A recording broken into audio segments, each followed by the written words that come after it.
Bamboo is an all-around non-timber forest product with environmental and economic benefits. Used by our ancestors for housing, furniture, part of the country's rich history and cultural heritage.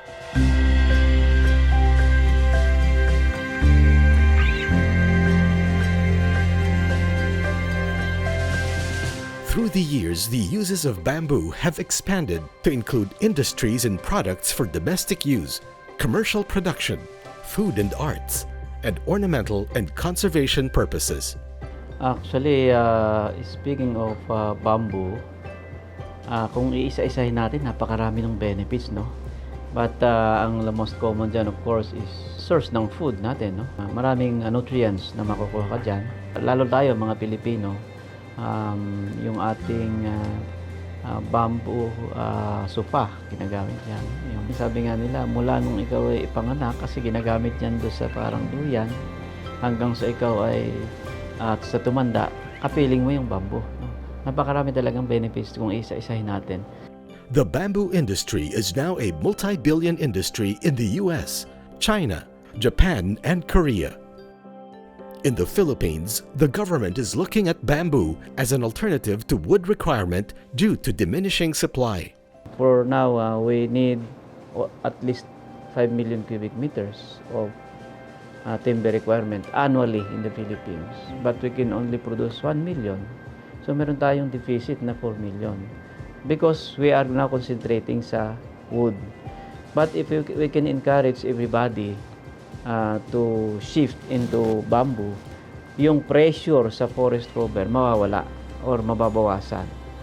And na-encourage pa yung production, high production ng bamboo because so many people now is investing in bamboo. In 2010, Executive Order 879 was issued to promote the Bamboo Industry Development Project and the use of bamboo for at least 25% of the desk and other furniture requirements of public and secondary schools, and prioritizing the use of bamboo in furniture and fixtures and other construction requirements of government facilities.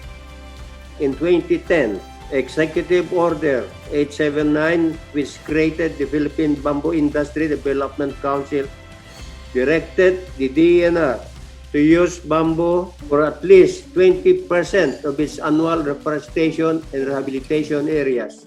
This was underpinned by Memorandum Circular No. 30S 2012, which directed the full implementation of the Philippine Bamboo Industry Development Program, or PBID. As PBID Chair, the Department of Trade and Industry allocated around 2 billion pesos from 2020 to 2021 for the development of the bamboo industry. Meanwhile, the Department of Environment and Natural Resources is pushing for the production and utilization of bamboo as an alternative for wood requirements and at the same time, driver of economic development in the countryside. The DENR has been pursuing initiatives to support the bamboo industry under our ongoing Enhanced National Greening Program. Our flagship program in reforestation, we have allocated not just 20% for bamboo plantations. In the province of Pangasinan, the bamboo industry is fast rising.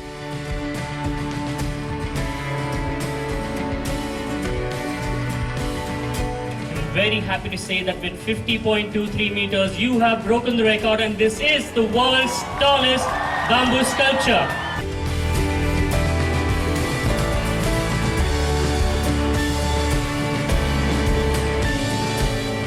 CS First Green Agri-Industrial Development Incorporated is one of the major investors in the bamboo industry in Pangasinan. This is the best business that we can develop. To me, I consider it is one of the businesses that will entail inclusive growth, lalong-lalo na yung mga mahihirap. Because imagine, you plant once and you harvest for life. Hindi ba maganda? It has an approved area of 10,000 hectares for bamboo propagation from their Industrial Forest Management Agreement granted by the Forest Management Bureau of the DENR. The company initially piloted 300 hectares for research and development, with an initial investment of 300 million pesos for site development, infrastructure, and other facilities. Well, itong 300 hectares na pilot area namin is naka-initial budget cost po kami ng 300 million from the infrastructure, road construction, inputs, salary ng aming mga farmers. Kasi dito kasi yung inaano namin, promote namin, yung inclusive growth. Around 200 households in Lawag, Aguilar, Pangasinan is currently benefiting from bamboo production. Dakal nga salamat mi ti Sis First Green, tas may dadtoy nga may timulong kanyami katata may mutan ti kat ti panagbiag mi to yan madam. Dakil mo nga tulong kanyami dagitoy ta isumit ti makalalaan mi ti gastusin ti balay naragsaka kumet nga may isa nga forest ranger nga naalamat ditoy Sis First Green Company ta dati pagtrabahan mi nga pangalaan nagiti pagkasapulan mi man. The CS First Green manufactures first-class bamboo floor tiles using state-of-the-art technology. Meron tayong promote din yung bamboo floorings. Wala din po kasi tayong kahoy ngayon. Punong kahoy, nag-i-import pa tayo. So ito yung mga potensyal na gagamitin po natin as alternative for wood. The company is also looking at the possibility of producing pellets for energy use, considering the demand in the international market. And bamboo is one of the best fuel or material to be converted into bamboo pellets and have this exported. Japan is expected to, say, require 30 million tons a year, starting 2029 to 2030. So it's high time that Philippines should develop right now. Kailangan bilisan natin because it takes time to grow bamboo. The department is now reviewing its policies to address challenges and encourage more investors in the forestry sector.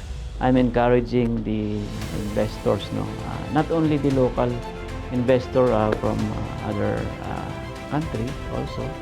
The Philippines po ay isa sa very good site used as plantations to increase yung supply ng bamboo sa Pilipinas. With the current development in the bamboo industry, the country will soon reap countless benefits from the green gold that will spur economic development not only in the countryside but in the entire Philippines.